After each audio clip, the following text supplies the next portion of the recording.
se trata el reto de buscar promesas en la Biblia.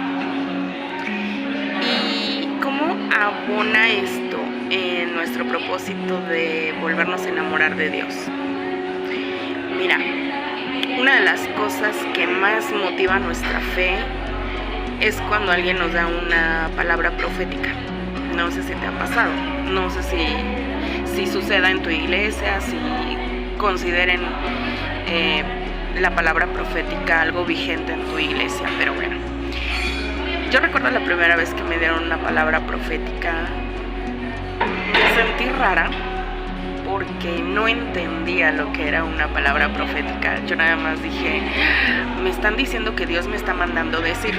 Y realmente eso es una palabra profética. Una palabra profética no es que alguien te desee buenas cosas o que te mande un buen deseo, sino es un mensaje directamente de Dios que utiliza a alguien para hacértelo llegar. Esa es la palabra profética saludable, por así decirlo. Y pues tengo que hablar de la otra palabra profética que no es saludable, que se llaman falsas profecías. Entonces, la Biblia nos ayuda a entender cuando una profecía es falsa porque no cumple las características de una profecía o una palabra profética bíblica. ¿Cuáles son esas características que nos menciona la Biblia? Que la profecía es para edificar, la profecía es para consolar y la profecía es para exhortar. Entonces, si la palabra que tú estás recibiendo no te deja paz,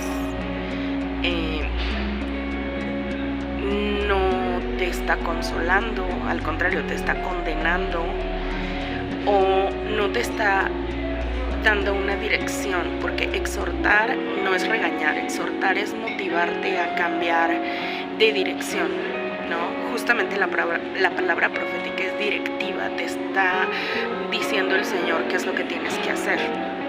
Las palabras proféticas pueden ser a una persona o pueden ser a una iglesia, y entonces es dirigir o mostrar la dirección que debe seguir la iglesia. Entonces,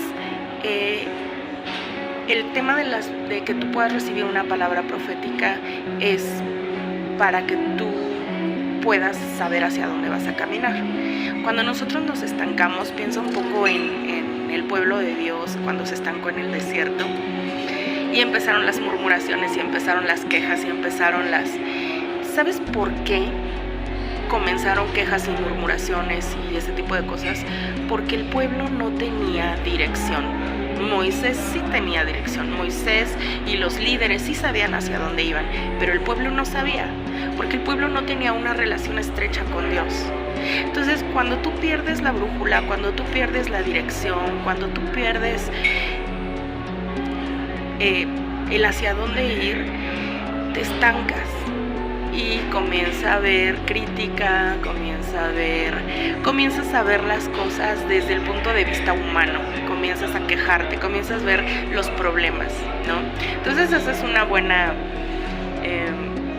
buen indicativo de autoanálisis acerca de qué tan estancados te encuentras o nos encontramos. Ahora, no te sientas culpable si descubres que estás muy estancado porque hay mucha queja en tu vida o porque hay mucha murmuración en tu vida. Normalmente el Señor usa la palabra profética para hacerte cambiar de dirección y que ya no lo hagas, ¿no? Pero no solamente lo usa para corregirte, también para animarte, para darte esa dirección pero bonita, pues, para que tú te sientas apapachado por Dios, busques enamorarte de Dios con eso. Ahora, la palabra profética no se puede forzar, o sea, no es Dios, háblame, ¿no? Y me voy a parar frente al profeta y Dios, háblame. No, así no funciona. Pero, o sea, Dios decide cuando te habla de esa manera, a través de la profecía. Hay muchas otras formas en las que Dios te puede hablar. Por lo general, la más sana tiene que ser la Biblia. O sea, tú tienes que escuchar a Dios a través de la Biblia. Eso se trabaja, eso se consigue conforme conforme tú sigas leyendo la Biblia, no quieras entender la Biblia a la primera. Pero entonces viene la otra parte, vienen las promesas, vamos a llamarlo así. Aquí dejo en esta repisita palabras proféticas para el que quiera tomarlas. Piensa en Habacuc 2. Escribe la visión en tablas y todo el que la lea correrá hacia allá. Es decir, aquí dejo una palabra y si tú la ves y tú la quieres tomar, entonces tú vas a ir tras ella y tú la vas a ir a buscar. Pienso, por ejemplo, en la parte donde dice el Señor: por tanto mi pueblo fue llevado cautivo porque no tuvo conocimiento, y su gloria pereció de hambre y su multitud se secó de sed. Eso viene en Isaías 5:13. Esto es lo que el Señor nos advierte ya en la palabra. ¿Qué pasa cuando tú no quieres tener ese conocimiento? Cuando tú no quieres acercarte a la Biblia, comienzas a morir de hambre espiritual. Comienzas a ver las cosas no desde un punto de vista espiritual como Dios lo quiere, sino desde un punto de vista natural.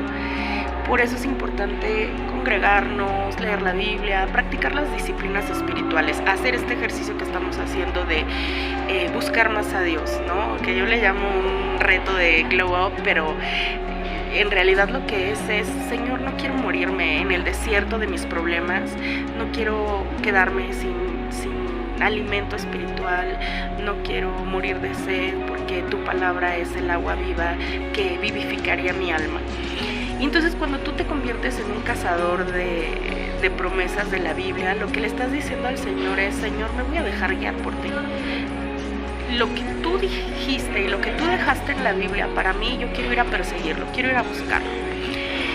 Y entonces, fíjate cómo la Biblia dice en Ezequiel es un libro de profetas mayores, y se les llama profetas mayores porque tiene mayor cantidad de revelación de parte de Dios a este profeta. Y vemos, por ejemplo, yo conté al menos 46 veces la frase: vino a mí palabra del Señor. Y tú dirás: bueno, pero es que él es profeta, ¿cómo va a venir a mí la palabra del Señor? La Biblia, así de sencillo. La Biblia es la palabra del Señor que viene a ti. Si tú la aceptas, si tú la decides escudriñarla, estudiarla, leerla, amarla. Por eso es importante que en este reto de día 5 buscar promesas en la Biblia para ti implica: Señor, ¿cuál es mi dirección? ¿Cuál es el camino que tú dejaste para mí? Tú me dejaste en la repisa ciertas promesas, quiero reclamarlas, quiero perseguirlas, quiero seguirlas, porque al seguirlas tú vas a traer la parte sobrenatural de mi crecimiento. Y entonces lo hacemos así. También voy a hablar de los sueños como forma en que Dios se comunica contigo, pero ahorita quiero enfocarme en por qué perseguir promesas en la Biblia es una forma muy segura, mucho más segura que estar soñando. Y eso sí lo quiero decir desde ahorita, porque la palabra de Dios dice en Timoteo 3:16: toda escritura de Dios es inspirada por Dios. Y los sueños no siempre son inspirados por Dios. Hay un riesgo ahí. Que alguien te dé una palabra profética, tú no sabes si fue inspirado por Dios o por el enemigo y te está diciendo que él es profeta, ¿no? Que dicho sea de paso, como ya les había comentado, los falsos profetas y los falsos maestros se identifican porque se autoproclaman se autoproclaman: soy maestro, soy profeta. Eso no se autoproclama, eso se reconoce por parte de todos los que están alrededor, que identifican el don y el talento, el regalo de parte de Dios hacia esa persona. Entonces, para no caer en esa clase de riesgos de si lo que estoy escuchando viene o no viene de Dios, no hay nada más seguro que la palabra. Dice: toda escritura es inspirada por Dios y útil para enseñar, para redarguir. Mira, es bien interesante cuando tú dices: es que Dios a mí me dijo que yo hiciera. Ajá, ¿dónde te lo dijo? Pues es que en una prédica. A lo mejor lo entendiste lo que tú quisiste quisiste entender. Y ahí es donde viene este tema de redarguir. Si ya te lo dijo en la prédica, métete la palabra y confírmalo. Y si la palabra de Dios redarguye tu corazón y te dice, tú y yo sabemos que no era ese el mensaje. Eso es redarguir. Y ese es el filtro por el que pasan profecías, promesas, sueños, etcétera. Todo tipo de cosas espirituales y sobrenaturales en tu vida que te quieren dirigir. O sea, lo que más te debe dirigir es la palabra de Dios. Para corregir también y para instruir en justicia, dice Timoteo 3:16, segunda de Timoteo 3:16. Entonces, si así de infalible es la Biblia, pues busca en la Biblia esas palabras directivas que tú puedas señalar como promesas. Dice Romanos 15:13, y el Dios de esperanza os llene de todo gozo y paz en el creer, para que abundéis en esperanza por el poder del Espíritu Santo. No sé si te pasa a ti, pero en todo este tiempo de prueba y después de haber leído la Biblia tantas veces, llegó un punto donde el enemigo puso en mi mente, no estás viviendo todo en lo que creíste, ¿para qué sigues leyendo? Si esas palabras y esas promesas que subrayaste nunca se cumplieron. Y pues esos ataques del enemigo hacia tu mente, hacia tu fe, son de los más peligrosos porque ataca justamente un pilar fundamental de tu vida cristiana o de tu fe, que es la verdad de la palabra. Y yo no soy tan hereje como para considerar que la Biblia miente, pero no se metió con eso, sino se metió con el tema de ¿por qué sigues leyendo sobre una esperanza que no es para ti? Y pongo pues el ejemplo claro por si a alguien le sirve y lo considera también. A mi edad, no estar casada, no tener un esposo, no tener una familia,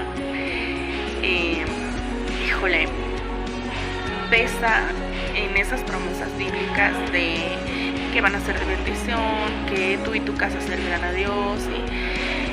Y entonces, cuando aquí dice, y el Dios de esperanza os llene de todo gozo y paz en el creer, creo que ahí es donde podría estar estancado alguien más, además de mí, en este tema de creer en la palabra.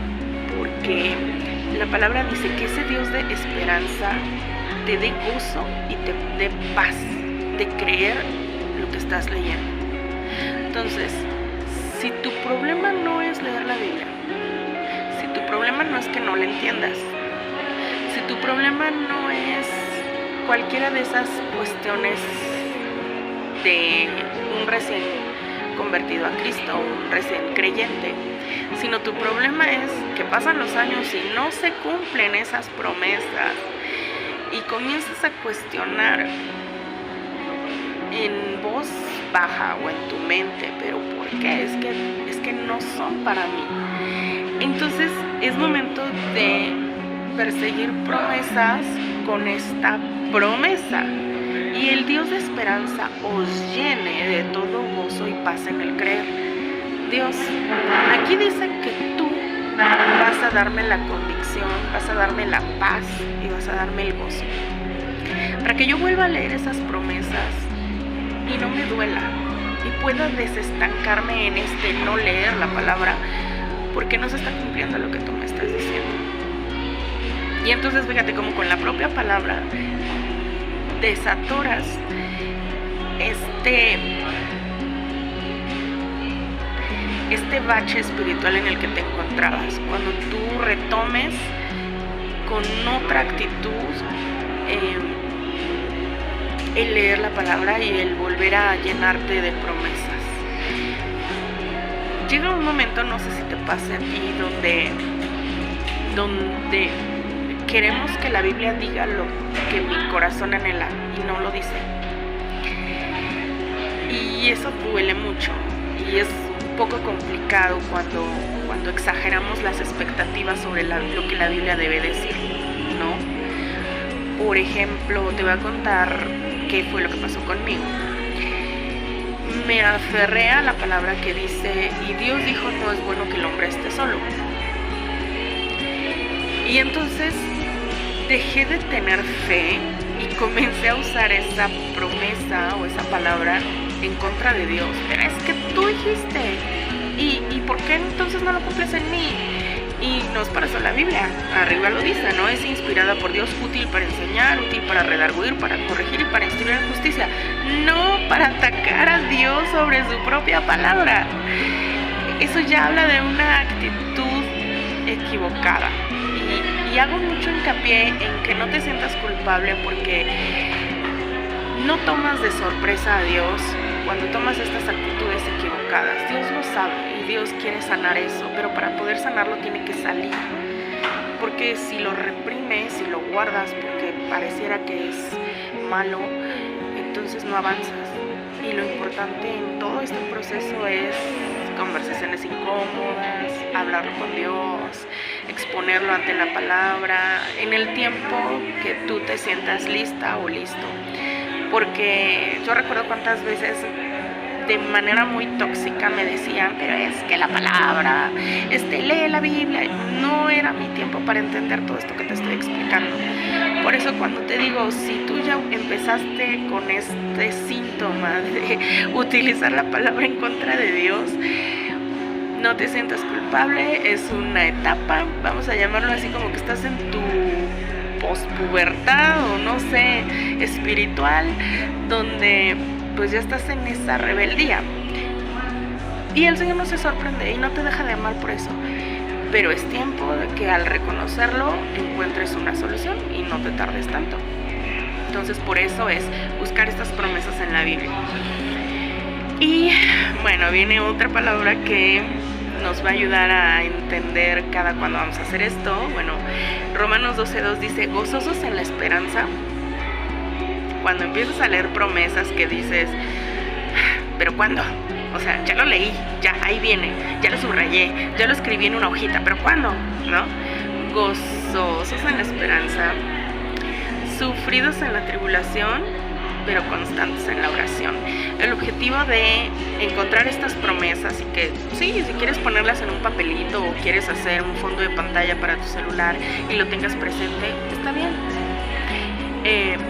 Pero el punto es que seamos constantes en la oración, que podamos decirle, mira Señor, sí es cierto, tú dijiste tal cosa, cuando sean tus tiempos yo los espero.